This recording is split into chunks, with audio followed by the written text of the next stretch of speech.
Então, o primeiro ponto que a gente escolheu para compartilhar com você, isso aqui está lá do Brasil de fato. Em ano de COP30, MST se reúne em Belém para discutir relação com o governo e ações para 2025. Né? Olha isso aqui. Isso aqui é uma foto da reunião da Coordenação Nacional do Movimento em Belém do Pará. Cerca de 400 dirigentes estão presentes no evento. O Movimento dos Trabalhadores Rurais Sem Terra, MST, está reunido em Belém do Pará entre esta segunda e sexta-feira, dia 24, para a reunião da Coordenação Nacional, que acontece em janeiro de cada ano. O objetivo é planejar os rumos do movimento em 2025 na capital, que receberá a COP30, um dos temas da reunião que ainda discutirá as reformas agrária e ministerial do governo Lula, o imposto sobre grandes fortunas e ataques a assentamentos. Cerca de 400 dirigentes estão reunidos para o evento. Então, repetindo, em ano de COP30, MST se reúne em Belém para discutir relação com o governo e ações para 2025. Você que acompanha esse canal aqui sabe da importância desse movimento, dos movimentos sociais em geral. Mas o movimento MST, dos trabalhadores e trabalhadoras rurais sem terra, é um movimento, talvez, o mais importante movimento da América Latina, um dos mais importantes do planeta. Porque, entre outras coisas, luta para a produção de alimento que chega na mesa da maior parte da população brasileira, alimento saudável e, além de tudo isso, luta pela reforma agrária no Brasil. A reforma agrária, como todo mundo, não precisa ser especialista, sabe, porque os canais têm debatido com vocês, é a reforma agrária que vai ajudar a desenvolver o Brasil. É que vai ajudar a desenvolver o Brasil. A gente tem mostrado aqui, ao longo, principalmente na época que eles criaram a CPMI do MST, uma tentativa de criminalizar o próprio MST e de rebarba, criminalizar os outros movimentos sociais, a gente mostrou aqui em dezenas de matérias e vídeos quem são realmente os invasores de terra no Brasil. Os invasores de terra no Brasil estão do outro lado, está do lado do agronegócio, está do lado dos grandes latifundiários, está do lado do Caiado, Ronaldo Caiado, governador do Goiás, está do lado desses parlamentares que formam essa frente parlamentar da agricultura e da pecuária. É lá que estão os invasores, e não do lado do MST. Nós temos mostrado isso aqui de forma exaustiva, inclusive colocando especialistas para falar ao vivo no canal e em vídeos, né? Então, repetindo, o MST não é invasor de terra. O MST ocupa a terra. É algo completamente diferente uma coisa da outra, e a gente tem explicado isso aqui, ou eu mesmo comentando, ou especialistas. Agora nós vamos mostrar o segundo ponto fundamental, importantíssimo. Nós temos que andar um pouco mais rápido para poder a gente receber grande companheiro, professor Legene Miranda, daqui a pouco, que vai falar sobre os impactos, as consequências da posse, não da posse, mas do novo governo dos Estados Unidos para toda a América Latina e o planeta. Ontem nós lemos, hoje de manhã, não foi ontem não, hoje de manhã no Bom Dia, a gente leu aqui para Mirassol Martinez, Jorge Tadeu Magalhães, Valmério Alves Luiz, para Eva Dona, para o Boca Braba, para Edilene Salles, para o José Garcia Rodrigues. Nós lemos para vocês uma lista de decretos que foram assinados ontem ainda em Washington, né, que deixa o mundo muito preocupado, né, muito preocupado. Então, a gente vai, em cima dessas medidas que o Trump tomou, assinou no dia de ontem, nós vamos fazer algumas perguntas e vocês também podem fazer perguntas para o professor Legene Miranda. Tá? Eu quero abraçar também Arte Plus Arte, Ana Tereza Gomes Felipe, Boca Braba, Mara Freitas, querida Mara Freitas, Robson Silva, da Unespar Paranavaí, também está conosco. O segundo ponto que a gente destacou para trazer é esse aqui, ó. Também lá no site Brasil de Fato. Dê um gostei para a gente acordar o nosso povo. Olha aqui, ó. Coletiva de imprensa. Rui Costa promete avanços na reforma agrária após reunião ministerial. 2025 será um ano das entregas. Então está aqui o ministro da Casa Civil, Rui Costa, que falou à imprensa após a reunião ministerial de ontem, da segunda-feira. Após a reunião ministerial realizada nesta segunda-feira, na Granja do Torto, em Brasília, o ministro da Casa Civil do governo do presidente Lula, Rui Costa, afirmou que foi a melhor reunião ministerial do governo Lula III e que 2025 será um ano para consolidar o que foi feito nos últimos 2 anos. A reforma agrária esteve entre os temas destacados em coletiva de imprensa. Aí ele vai falando, né, que 2025 será um ano de entregas, né, de ganhar materialidade, de consolidar, eu diria, né. Ele fala do caso Pix, né, diz que o Haddad não está enfraquecido, não teve nada diretamente com o Haddad, partiu de como é que eu diria, de um vídeo manipulatório que manipulou a sociedade brasileira e por aí vai. Ele fala sobre isso. Ele questiona, os jornalistas questionaram a comunicação, né? E ele fala do alinhamento que precisa melhorar e tudo mais, dos ministérios todos com a SECOM, para que a SECOM faça chegar lá no povão os avanços do governo, né? Ele cita todos os avanços principais do governo Lula, né? Ele cita, inclusive, que durante os 2 primeiros anos do governo Lula, em todas as áreas, ele cita todas as áreas, houve avanços maiores do que no governo anterior, né? Do que no governo anterior. E ele disse que ficou abismado quando ele viu numa pesquisa que 40% das pessoas que responderam onde elas buscam informação, 40% dizem que buscam informação em grupo de Zap, WhatsApp. Ele disse que ficou abismado com isso, né? Aí ele fala da reforma agrária, que é o principal ponto que eu quero trazer aqui, ó. Questionado pelo Brasil de Fato sobre a pauta da reforma agrária e a promessa do governo de desapropriar territórios considerados simbólicos para o movimento dos trabalhadores rurais sem terra, MST, o ministro afirmou que o tema foi objeto de discussão na reunião ministerial desta segunda. Isso está na pauta, claro. O ministro Paulo Teixeira pautou lá um conjunto de ações que estão programadas com desapropriações diárias. Com isso, o programa de reforma agrária se intensifica e esse ano nós teremos a consolidação de vários processos que estão em andamento e também de áreas indígenas que serão consolidadas. Então, está aí, né, uma matéria muito importante lá no Brasil de Fato. Rui Costa promete avanços na reforma agrária após reunião ministerial. 2025 será um ano das entregas. O outro ponto que eu queria destacar, gente, deu gostei, tá bom? Para a gente trazer o nosso povo para cá. Olha aqui, ó.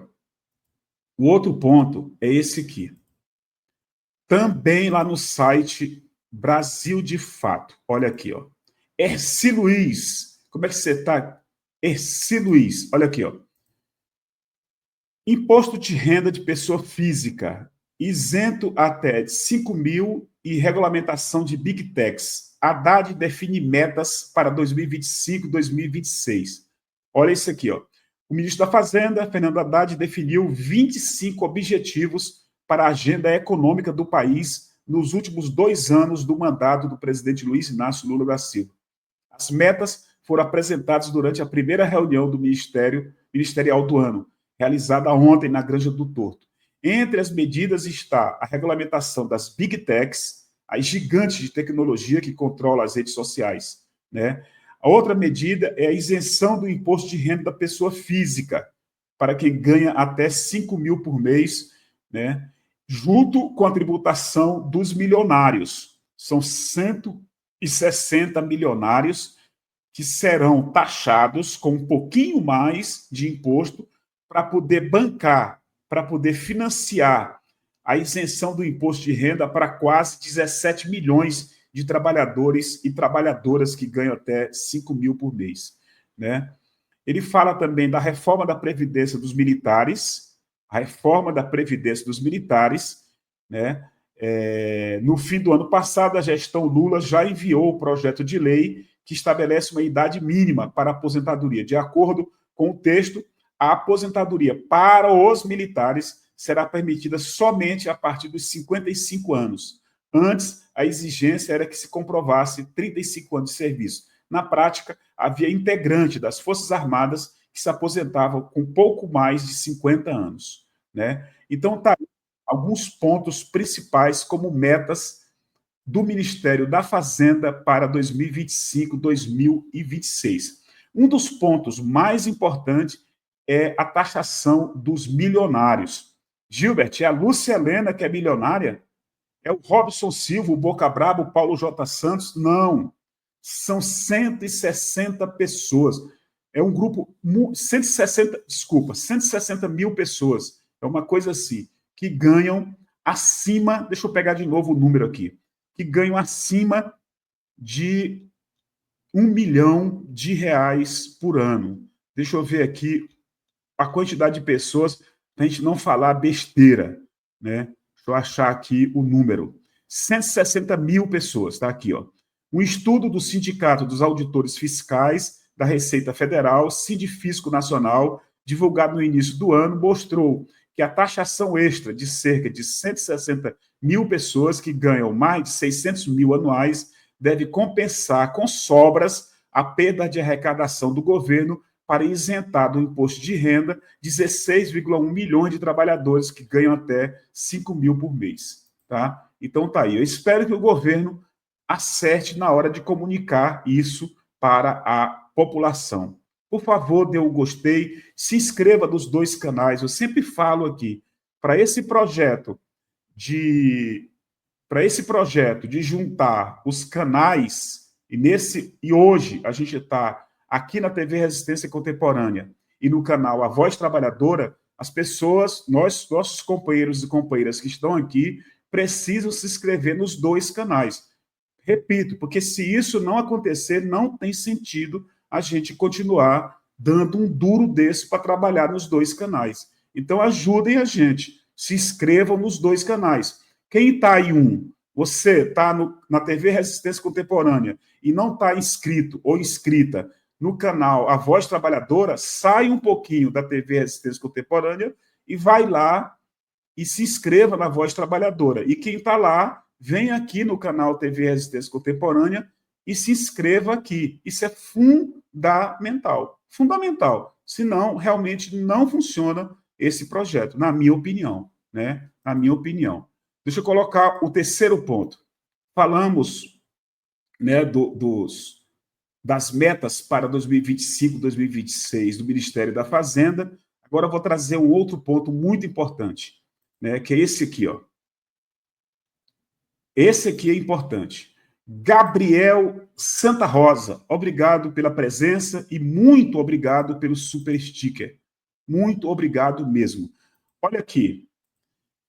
Polêmica do Pix. O Nafisco diz que recuo do governo mantém brecha para crime organizado em bancos digitais. A decisão do governo federal de suspender a instrução normativa da Receita Federal que ampliaria a fiscalização sobre bancos digitais e fintechs gerou preocupação entre especialistas em combate ao crime financeiro. De acordo com o Nafisco Nacional, a medida preserva brechas que beneficiam organizações criminosas, permitindo que utilizem essas plataformas para lavagem de dinheiro e envio ilegal de recursos ao exterior. Kleber Cabral, vice-presidente da entidade, afirmou que a proposta visava apenas incluir no sistema de monitoramento financeiro instituições ainda não obrigadas a prestar informações à Receita, sem qualquer relação com a mudança no uso do PIX. Sem a ampliação da fiscalização, fintechs e bancos digitais permanecem em uma zona de pouca regulação, o que facilita a atuação de doleiros e organizações criminosas.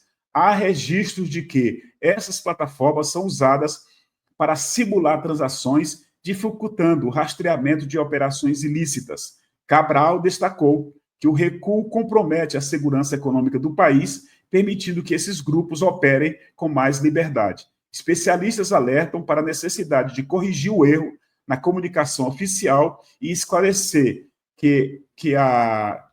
deixa eu pegar o nome da bicha aqui, instrução normativa não visava criar novas obrigações relacionadas ao PIX, mas sim ampliar o monitoramento de instituições financeiras digitais.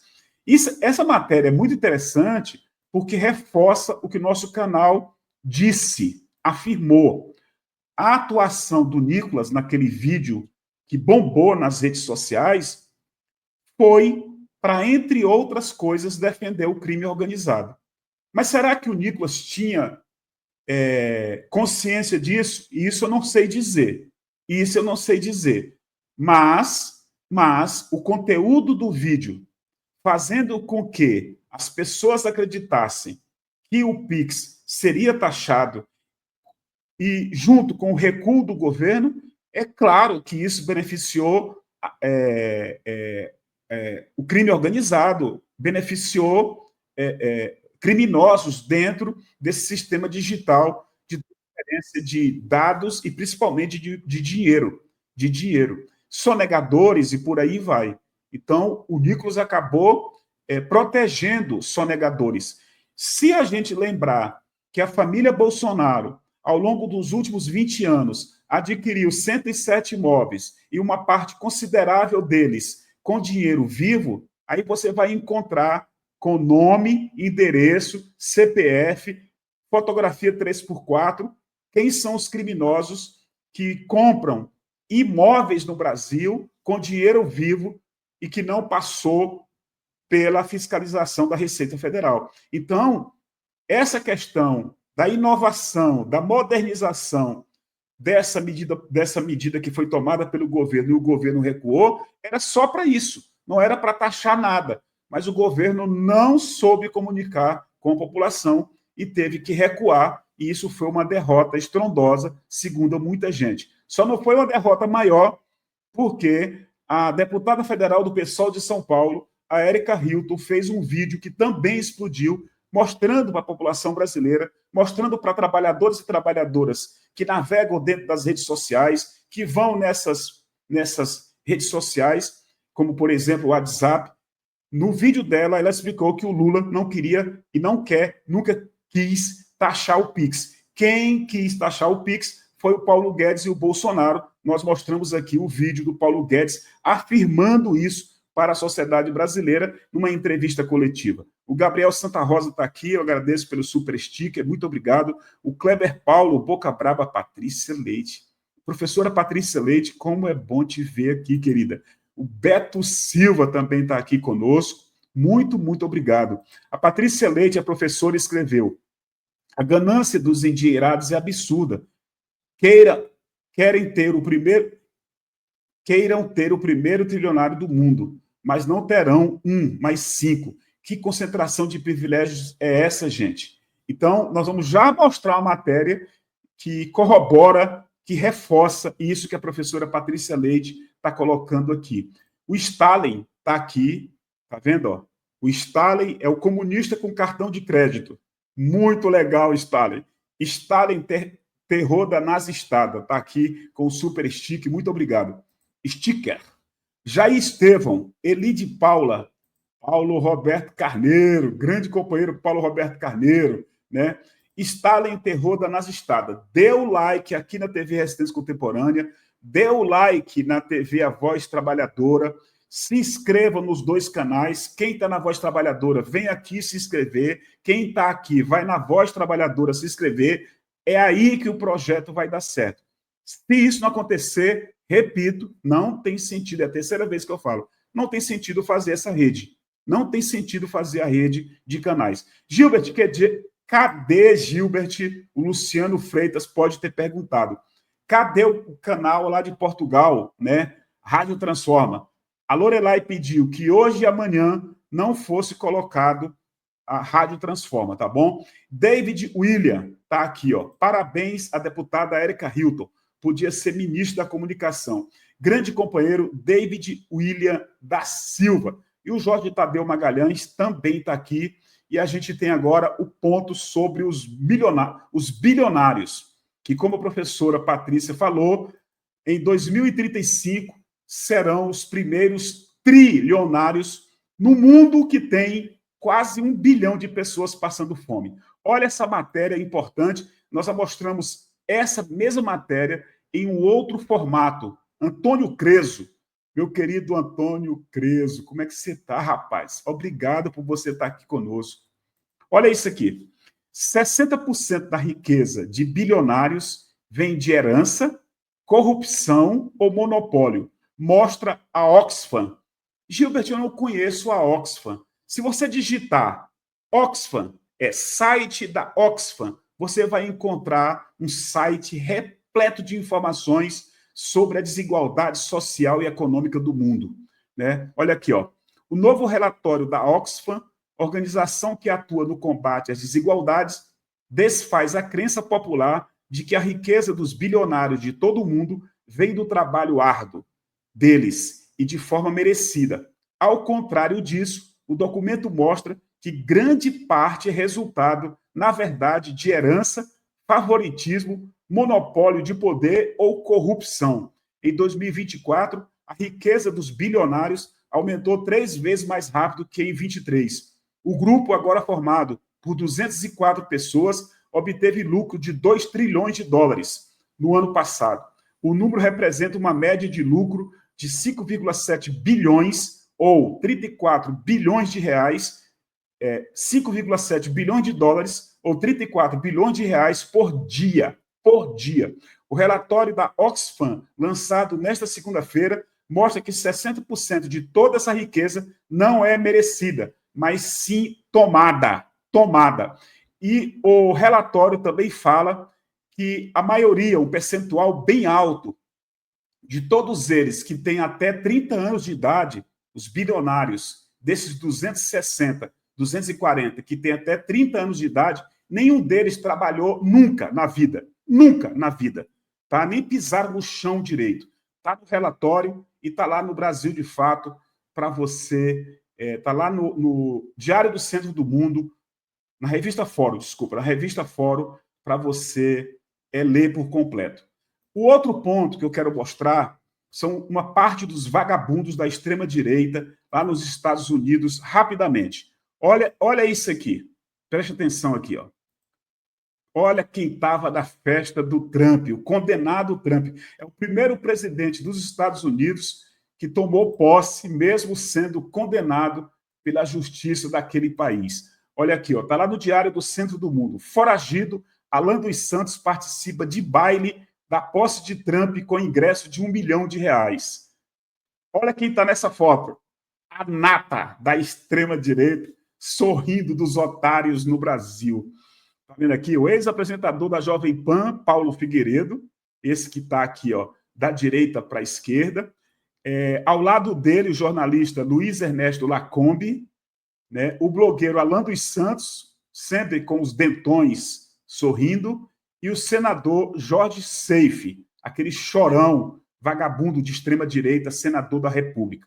O blogueiro bolsonarista Alan dos Santos, considerado foragido da justiça brasileira, participou nesta segunda-feira do baile de posse do presidente americano Trump. O evento ocorreu na sede do jornal The Washington Times, em Washington, e contou com ingressos que chegaram a custar R$1 milhão. $1 milhão, desculpa, $1 milhão. Eu não sei como esses caras fizeram para conseguir entrar nesse jantar. Foram 3 jantares. Um deles é esse aqui, ó. Vou mostrar para vocês. Olha aqui, ó. Público maravilhoso dos 2 canais. 522 trabalhadores e trabalhadoras. Ó, convite para jantar de Trump. Deixa eu ver se vocês estão vendo. Estão. Convite para jantar de Trump com Eduardo Bolsonaro e Michele custou mais de $1 milhão. Tá aqui, ó. A ex-primeira-dama, Michele, o deputado Dudu Bananinha, participaram do baile oficial da posse do presidente americano nesta segunda. O convite custou em torno de $1 milhão. O valor também incluiu um banquete à luz de velas ao lado do republicano. A campanha de arrecadação de fundos definiu a contribuição de $1 milhão como requisito mínimo para vantagens de alto nível. O pacote incluía 2 ingressos para um jantar exclusivo com o vice-presidente J.D. Vance e 6 ingressos para o jantar à luz de velas, no qual Trump esteve presente. Com $100 mil, você nem é notado, afirmou um funcionário de transição sobre contribuições de níveis mais baixos, que custaram em torno de $50 mil e $50 mil e $500 mil. E aqui a tabela, né? A matéria do Diário do Centro do Mundo colocou a tabela de valores. Tá vendo aqui, ó? 6 tickets, tá vendo? Aí vai do preço de 1 milhão a 2 milhões, ó. Tá vendo? Tá aqui a tabela. Preço dos ingressos para eventos da posse de Trump. A pergunta que a gente fez na capinha é o seguinte: como o Eduardo Bolsonaro, a Michele Bolsonaro, conseguiu dinheiro para pagar esses ingressos? Essa é uma questão importante. Em nenhum momento a professora Antifa, Luvep, Edilas Erdmann, a Ana Tereza Gomes Felipe, a Irene Araújo, Arte Plus Arte, o Jair Estevão, a Lara Semac, o Boca Braba, nenhum de vocês ouviu eu afirmando que é dinheiro público. Mas tanto no vídeo que eu fiz hoje de manhã sobre esse tema, como agora eu faço a mesma pergunta, querido Salvador Batista da Silva. Boa tarde para você, meu querido. Boa tarde, querida Regina Alves. A pergunta é: quem financiou esses ingressos? Nós temos o direito de saber. Nós temos o direito de saber. Depois, daqui 30 dias, não, hoje são 21, daqui 2 semanas, eles voltam a trabalhar lá no Congresso. Vai ter eleição para o presidente da Câmara e tudo mais. Eu quero ver eles apresentarem um documento pedindo restituição do dinheiro dessa viagem. Uma viagem onde esses caras não participaram no Capitólio, não participaram. O Eduardo Bolsonaro argumentou que se o Bolsonaro tivesse lá, ele estaria dentro do Capitólio, ao lado do Javier Milei e da Meloni, da Itália. Eu pagaria para ver isso.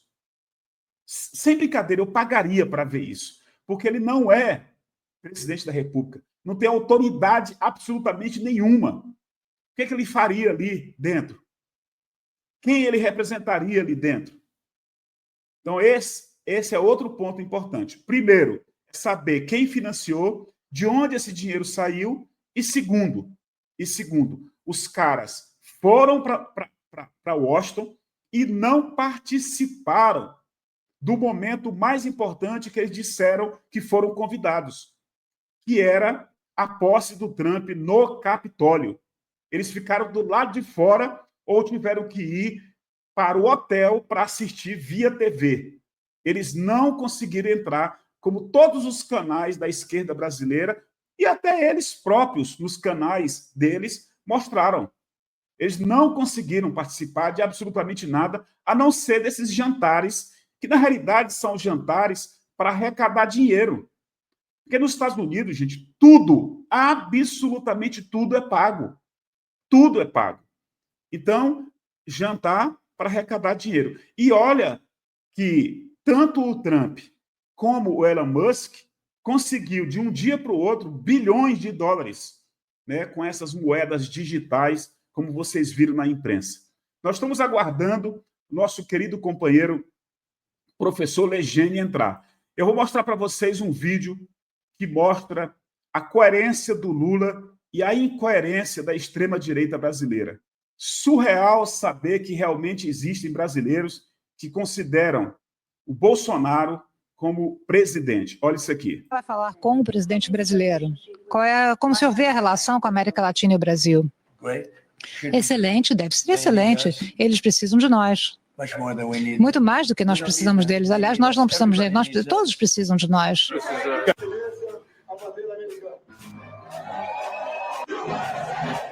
Eu nunca vi um presidente bater continência para a bandeira americana. Eu nunca vi um presidente ficar dizendo: eu amo os Estados Unidos, eu amo. Ama a sua mãe, ama o seu país. Que ama os Estados Unidos, que ama... Alguém acha que os Estados Unidos vai favorecer o Brasil? Americano pensa em americano em primeiro lugar, pensa em americano em segundo lugar, pensa em americano em terceiro lugar, pensa em americano em quinto, e se sobrar tempo, pensa em americano. E fica os lacaios brasileiros achando que os americanos vão fazer alguma coisa por nós. Quem tem que fazer por nós somos nós.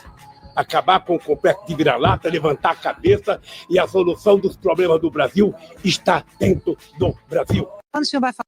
Preste atenção, para você ver essa fala do Lula, gente. É muito, muito importante. Eu vou colocar de novo, né? O início do vídeo, quando ele, de forma autoritária e arrogante, ele é perguntado por uma jornalista da Globo News sobre o Brasil.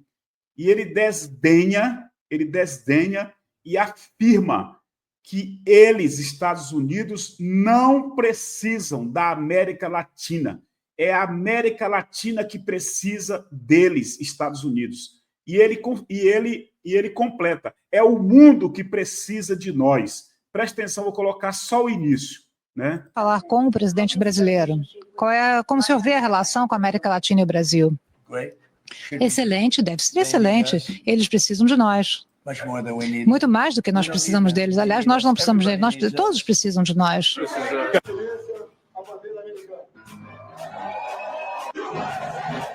Eu nunca vi um presidente bater continência para a bandeira americana. Eu nunca vi um presidente ficar dizendo: eu amo os Estados Unidos, eu amo. Ama a sua mãe, ama o seu país. Que ama os Estados Unidos, que ama... Alguém acha que os Estados Unidos vai favorecer o Brasil? Americano pensa em americano em primeiro lugar, pensa em americano em segundo lugar, pensa em americano em terceiro lugar, pensa em americano em quinto, e se sobrar tempo, pensa em americano. E fica os lacaios brasileiros achando que os americanos vão fazer alguma coisa por nós. Quem tem que fazer por nós somos nós. Acabar com o complexo de vira-lata, levantar a cabeça, e a solução dos problemas do Brasil está dentro do Brasil. Então tá aí, quando o Lula foi autorizado pela justiça lacaia brasileira, que só reagiu ao Bolsonaro, estou falando do Supremo. O Supremo só reagiu ao Bolsonaro, só reagiu à extrema-direita, quando viu que, se não reagisse, seriam engolidos pela extrema-direita. Aí reagiram, né, e anularam os processos contra o Lula, porque até então eles asseguravam, né, que eram processos legais, mas tiveram que anular porque não tinha nada de legal, não tinha nada de justiça. O que sempre teve foi perseguição política. Perseguição política. Nazaré, agente imobiliária, está aqui conosco. Tá? Muito, muito obrigado. A Denise Cabral, Lara Semac,